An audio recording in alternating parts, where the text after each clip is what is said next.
Hey there, everybody. Welcome back from spring break.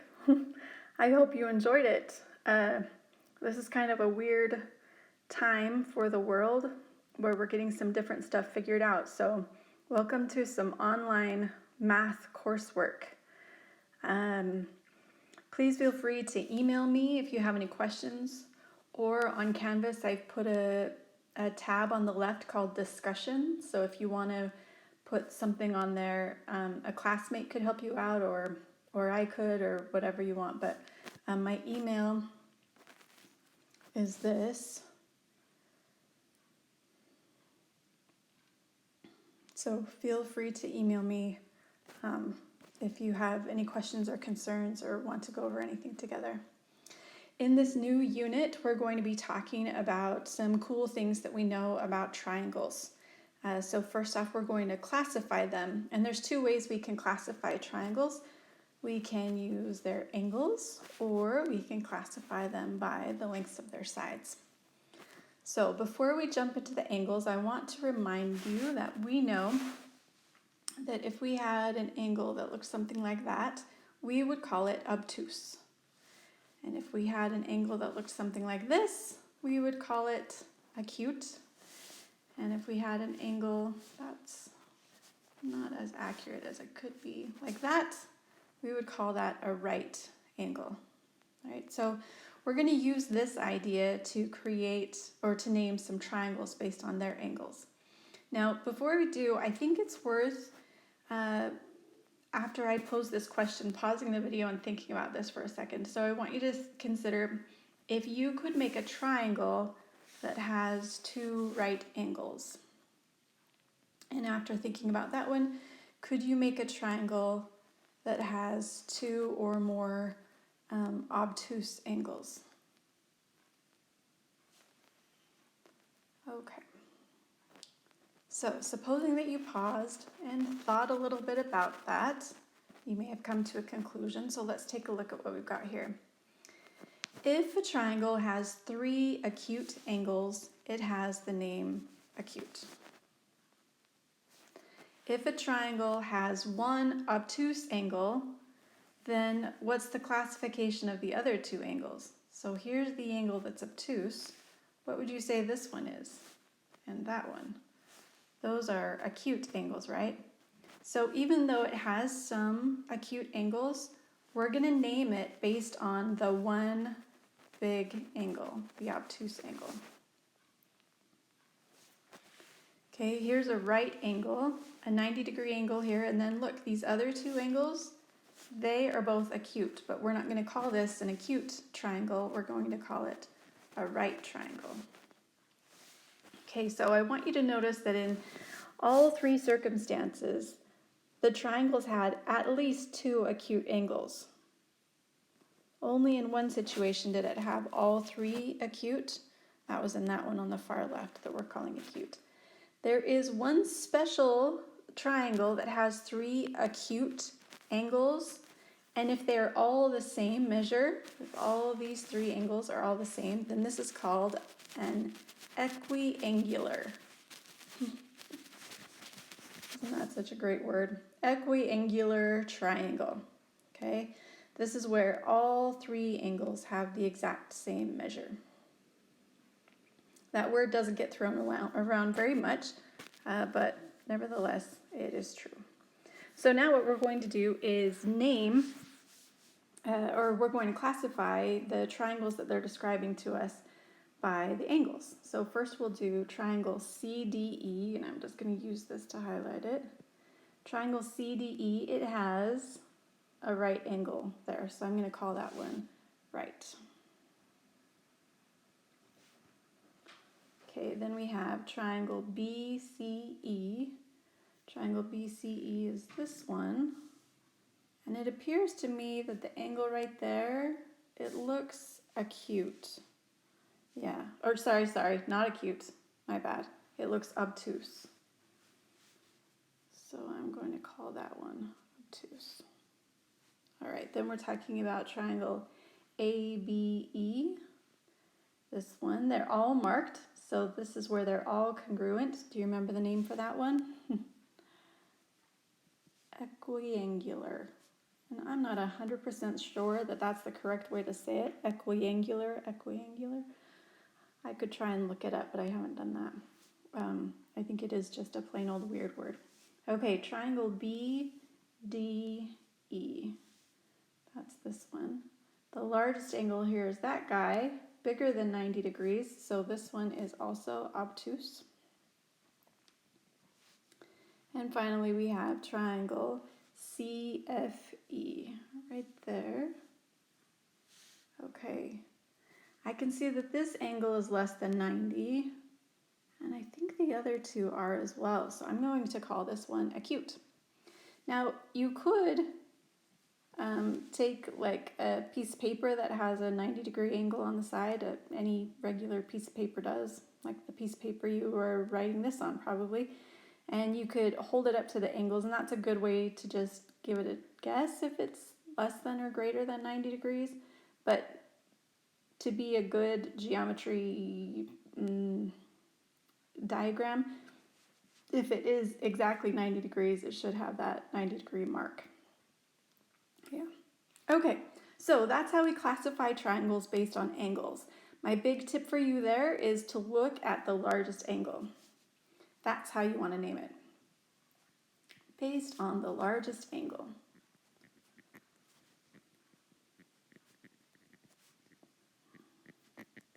All right.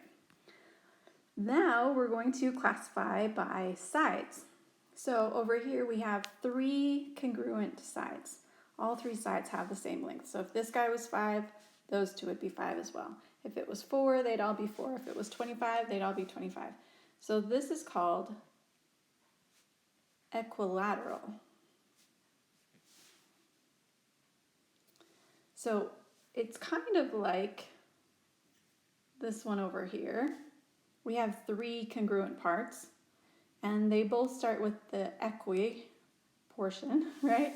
Angular is talking about the angles being the same.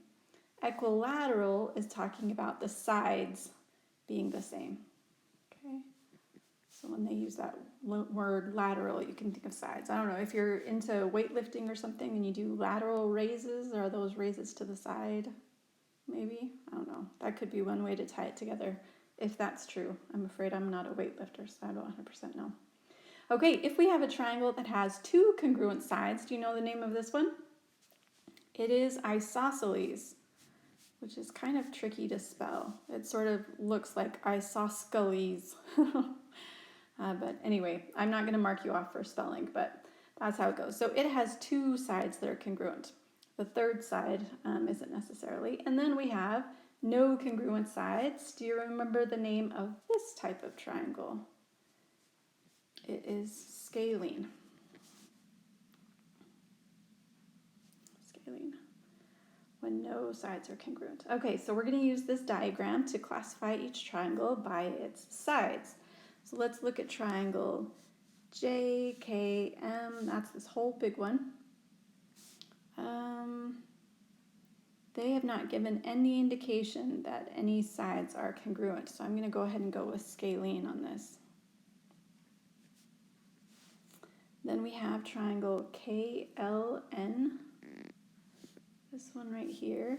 Now, they said that this side and this side are congruent based on these 2 little hash marks. Those 2 are congruent. So it has 2 sides the same, congruent, so it is isosceles. And then we have triangle JKN, that's right here. And according to these markings, we have all sides congruent. So this fits in the equilateral category. Now I'm even wondering if I'm saying that right. It's got me questioning. Okay, here are the instructions on this last part. Classify each triangle by its angles and sides. So each triangle is going to have 2 names. We could go through and classify them all by their angles, get comfortable with that, and then come back and do their sides. So let's look at number 9. How do we classify this by angle? Well, its largest angle is that one, 90 degrees, so I'm going to say it's a right triangle. Number 10, what's the biggest angle here? probably that 114, which is greater than 90, so this one is obtuse. If you're getting the hang of this and want to go ahead of me a little bit, you're welcome to. Here they have all the same measure, 60, 60, 60, so this one is equiangular.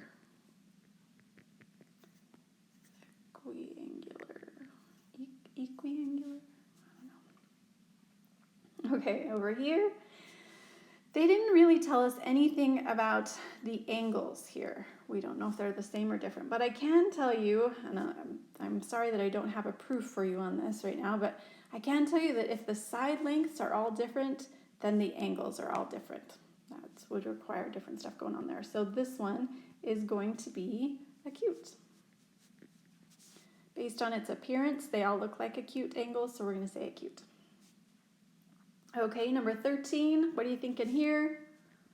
Right, and number 14, 97 degrees. That is greater than 90, so this one is obtuse. Okay, we're not done, but we have classified by angle measure, so now we're going to classify by sides. So looking back at number 9, this one appears to have those two sides congruent, so this is a right isosceles triangle. In number 10, they didn't tell us anything about the side lengths, so we're going to assume scalene.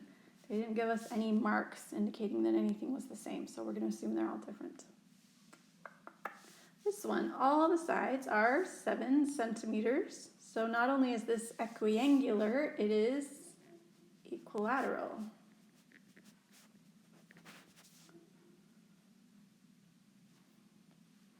Number 12, 15, 18, 20, all different. That's scalene.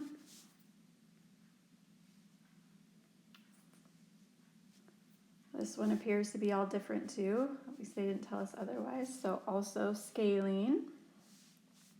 And the last one, 14, these two sides are the same, 5 and 5. So this is isosceles. All right, I think that is enough instruction that you should be able to do the assignment just here. You're classifying each triangle first by its angles, right? So you're using the words either acute or obtuse or right or equiangular. And then down here, you're classifying the triangles by sides. So we can either call it equilateral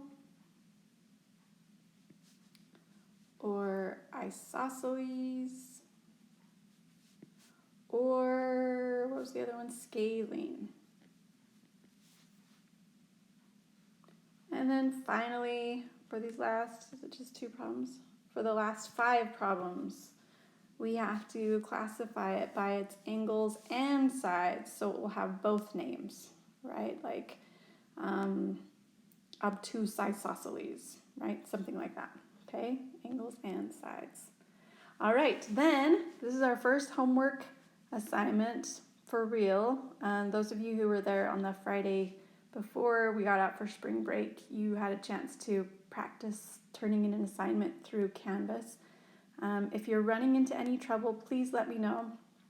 We printed some packets that have, I printed a packet that has all the Unit 15 notes and assignments in it. If you would like to go pick that up at the school, you can.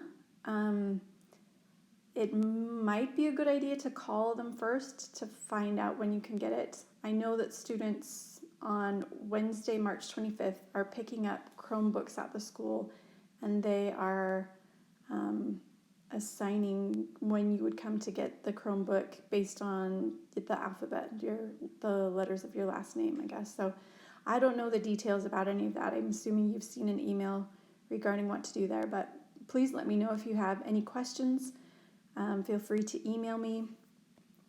I am not at the school. I'm working from home just to try to keep as much social distancing as I can to try and keep the community safe. So I don't really have a great way to contact you by phone. My daughter's been using Zoom with some of her classes, so if we need to, we could figure that out. So just let me know. Email me if you're having any trouble with anything. Okay, good luck, guys.